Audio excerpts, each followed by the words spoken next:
تو دنیا میں کوئی گناہ نہیں ہے، تو اس میں بھی جب توبہ دنیا میں قبول ہے تو اگر اللہ نہ کرے کوئی انبیاء کی یا کسی کی گستاخی کرتا ہے تو دنیا میں اس کی بھی توبہ بہرحال قبول ہے۔ تو قانون تو یہی ہے اللہ تعالیٰ کا کہ توبہ قبول ہے، لیکن کیا اس کو دنیاوی سزا سے بھی معاف کیا جا سکتا ہے کہ نہیں؟ تو یہ حاکم کی ثوابدید پر ہے کہ حاکم جو ہے اس کو شریعت نے یہ اختیار دیا ہے کہ اگر وہ یہ سمجھتا ہے کہ کسی جرم کے پھیلنے کا بہت زیادہ خطرہ ہے، اگر اس میں لوگوں کو چھوٹ دے دی گئی تو لوگ وہ جرم کرتے رہیں گے اور بعد میں کہیں گے ہم نے توبہ کر لی ہے، تو حاکم پھر کسی ایسے جرم پر سد للباب یعنی اس جرم کو روکنے کے لیے سزا ایسی سزا کا قانون بنا سکتا ہے کہ اس سزا میں پھر معافی کا آپشن ختم کر دیا جائے۔ تو آخرت کے لحاظ سے تو پھر معافی رہے گی، دنیا کے لحاظ سے معافی نہیں دے گی اگر کوئی ایسا قانون حاکم وقت بنا دے، جیسے کہ توہین رسالت کی سزا جو ہے وہ قتل، یہ عدالت نے قانون پاس کیا ہے، تعزیری قانون ہے۔ تو اسلام میں توہین رسالت کی سزا جو ہے ہمیں جو احادیث میں ملتی ہے وہ قتل بھی ملتی ہے، معافی بھی ملتی ہے۔ تو اب اگر ہم معافی والے پہلو کو لے کر آئیں گے تو یہاں تو آپ کو پتا ہے فیس بک پہ اور واٹس ایپ پہ لوگ ایک تماشا کھڑا کر دیں گے جو بھی اسلام دشمن عناصر ہیں، اور وہ رسول اللہ صلی اللہ علیہ وسلم کی شان میں توہین کرنا شروع کر دیں گے۔ جب سزا ہوگی تو وہ فوراً کہتے ہیں کہ ہم نے معافی مانگ لی۔ تو ایسی صورت میں یہ اس کی بہت ساری مثالیں ملتی ہیں، تعزیری قانون بنایا جا سکتا ہے کہ جیسے دیکھیں کوئی لال بتی توڑ کے آگے جاتا ہے تو حکومت کو اختیار ہے نا اس کو معاف بھی کر دے کہ بھائی چلو سوری کر لی معاف کر دو، لیکن معاف کرتی نہیں ہے گورنمنٹ، شرعاً تو اختیار ہے لیکن کرتی اس لیے نہیں کہ پھر تو سارے توڑ تاڑ کے سگنل چاہتے رہیں گے۔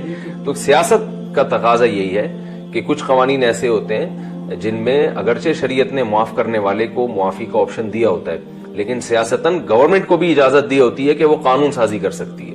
تو توہین رسالت ہے یا انبیاء کی توہین ہے، اگر کوئی واضح لفظوں میں کرے اور اس میں صاف قرائن سے پتہ چلتا ہو کہ اس کی نیت توہین کے علاوہ کچھ بھی نہیں تھی، کوئی غلط فہمی نہیں ہوئی تو اور توہین ہی کی ہے دو ٹوک لفظوں میں، تو پھر اس میں جو حکومت پاکستان کا قانون ہے جو بالکل درست ہے کہ پھر وہ قابل معافی نہیں ہے۔ نہیں بھیجا ہم نے کوئی رسول مگر اس لیے کہ اس کی اطاعت کی جائے، رسول اس لیے بھیجے ہیں کہ ان کی فرما برداری ہو اللہ تعالیٰ کی اذن سے، لیکن اس کے باوجود غلطیاں ہو جاتی ہیں۔ تو اللہ تعالیٰ فرمایا اے محبوب اگر یہ لوگ اپنی جانوں پہ ظلم کر بیٹھیں تو پھر تیری چوکھٹ پہ آ جائیں، جاؤ کا تیرے پاس آ جائیں، فاستغفر اللہ تیرے پاس آ کے اللہ سے معافی مانگیں، آئیں تیرے پاس معافی اللہ سے مانگیں، اللہ معاف کر دے گا۔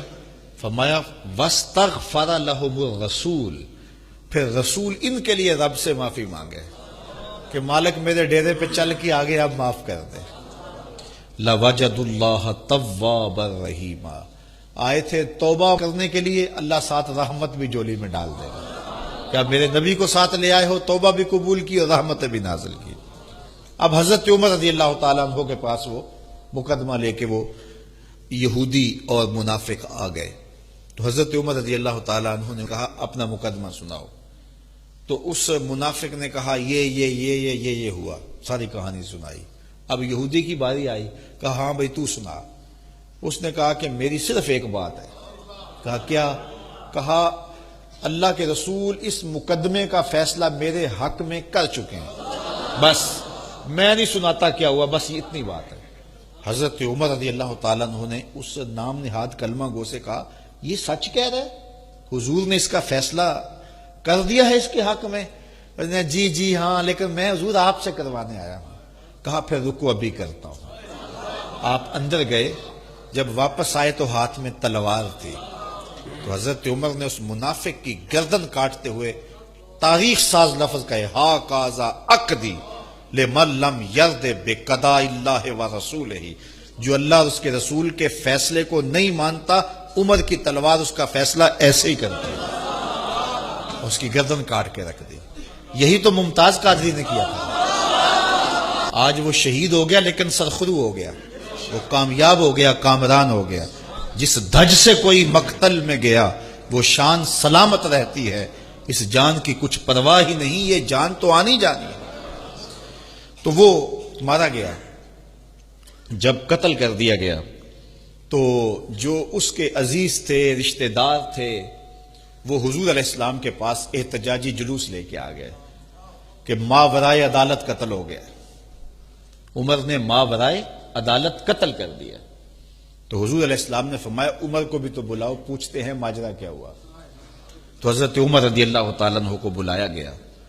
تو جب حضرت عمر پہنچے، ان کے پہنچنے سے قبل جبریل پہنچ گئے اور یہ آیت کریمہ نازل ہوئی، فلا وربک، رب نے کہا اے محبوب مجھے تیرے رب کی قسم، رب بھی اس پہ ناز کرتا ہے میں محمد کا رب ہوں، کہا مجھے تیرے رب کی قسم. یہ تو کہتے ہیں کہ ایک کلمہ گو کو، ایک مسلمان کو مار دیا. مجھے تیرے رب کی قسم اتنی دیر تک کوئی شخص مومن ہو ہی نہیں سکتا حتیٰ یحکموک فیما شجر بینہم، یہاں تک کہ حاکم بنائیں آپ کو ہر اس جھگڑے میں جو ان کے درمیان پھوٹ پڑا. جب تک اپنے مقدمات میں تجھے حاکم نہ مان لے، محبوب تیرے رب کی قسم اتنی دیر تک کوئی مومن ہی نہیں ہو سکتا. ثم لا یجدوا فی انفسہم حرجا مما قضیت، اور پھر جو تو فیصلہ کر دے، یہ نہیں کہ صرف قبول کر لیں بلکہ دل میں بھی کوئی کجی محسوس نہ کریں، اسے دل و جان سے قبول کریں.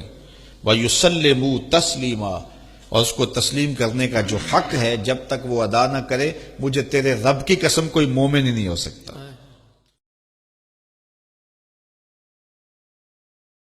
کافر کافر بن کر دنیا میں رہے، اس کو رہنے کی اجازت ہے. اس سے بڑا تو کائنات میں بات کوئی نہیں. میرے آقا نے فرمایا من قتل معاہدا من غیر کنات حرم اللہ علیہ الجنہ. یہ کہ اقوام متحدہ قیامت تک اس گرد راہ کو بھی اس فرمان کو نہیں پہنچ سکتی. آج ہمیں لوگ بڑی باتیں کرتے ہیں. میرے آقا نے فرمایا جو کسی مسلمان ملک میں کافر پناہ لے کر رہ رہا ہو اور بغیر وجہ کے کسی مسلمان نے اس کو قتل کر دیا تو اللہ اس پر جنت حرام کر دے. اس سے بڑا کوئی حقوق ہے ان کے. لیکن من غیر کنات بلا وجہ کافر ہونے کی وجہ، گستاخ رسول کا مسئلہ اور ہے. میں نے جرمن ٹی وی والے آئے انٹرویو لینے، تو میں نے ان کو کہا کہ خدا کے لیے ہمارے سر سے نیچے اترو. کہنے لگا کیا مطلب؟ میں نے جب ان کو بتایا نا فتح مکہ والے دن میرے آقا جب فاتحانہ انداز سے تشریف لا رہے تھے، ایک کتی کے بچے پڑے تھے، کتی تازہ تازہ بچے دیے. جب حضور گزرے دیکھا یہ بچے اس کے، تو صحابی کو کہا کہ آپ یہاں کھڑے ہو جائیں، اس کا کوئی بچہ لشکر کے پاؤں کے نیچے نہ آئے. ایک طرف جب میں انہوں نے یہ بات سنائی، دوسری طرف میں نے کہا سنو ناموس رسالت کا مسئلہ ہے کیا. میں نے کہا ابن خطل جس کے بارے میں حضور نے فرمایا جہاں ملے اس کو قتل کر دو، وہ نیچے سے کعبے کے خلاف بڑا مضبوطی سے آج بھی باندھا جاتا ہے، رسیوں سے، رسوں سے، بلکہ وہ نیچے سے چڑھتا چڑھتا آدھے جا کر اس نے لٹک گیا. صحابہ نے کہا جی وہ تو کعبے وہ متعلق باستار الکعبۃ، وہ تو کعبے کے غلاف سے لپٹا ہوا ہے. ایک طرف کعبے کی دیوار ہے، دوسری طرف کعبے کا غلاف ہے. اب فرمائیں کیا کرنا ہے؟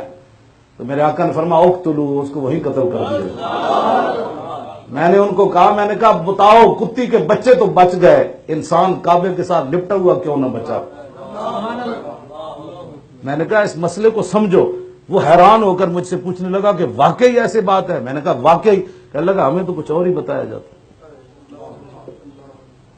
تو مجھے کہنے لگا جو اسلامی سکالر ہے آپ کا ان سے رابطہ نہیں ہے؟ میں نے کہا میرا تو نہیں ہے، آپ کا ہے نا؟ کہنے لگا ہاں. میں نے کہا وہ ہمارے سکالر نہیں ہے، وہ آپ کے ہیں. آپ تھے نا اس میں، یہ بھی تھے اس میں. میں نے کہا یہ غلط اسلام کی تم. میں نے کہا کہتا ہے ہم نے تو سنا ہے عیسائی کو یہاں بہت تنگ کیا جا رہا ہے. میں نے کہا ابھی گاڑی نکالتے ہیں یوحنا آباد چلتے ہیں، میری کرسی وہاں، میں پر گلیوں میں پھروں گا، کوئی ایک عیسائی بھی مجھے کچھ کہے گا تو پھر بات کر لوں، یا سارے عیسائیوں کو مسجد کے باہر لاؤ، کوئی مسلمان انہیں دیکھ کر پریشان نہیں ہو. میں نے کہا تم ناموس رسالت کے حساس مسئلے کو سمجھو. یہاں لاکھوں عیسائی عورتیں رہتی ہیں، کبھی کسی نے تھپڑ بھی نہیں مارا، مسلمانوں کے گھروں میں کام کرتی ہیں، مسلمان ان کی مدد کرتے، ان کی بچیوں کی شادیوں میں ان کو پیسے دیتے. میں نے کہا تم ناموس رسالت کے اندر آسیہ مسیح جو ہے اس کی جان چھوڑ دو. اس نے حضور کے بارے میں ایسی باتیں کی ہیں جو کوئی مسلمان اپنی زبان پر لا نہیں سکتا. میں نے کہا وہ تو ایک ہے، سارے دونوں جہان بھی برباد ہو جائے نا تو ناموس رسالت میں ان کی کوئی حیثیت نہیں ہے دونوں جہانوں کی.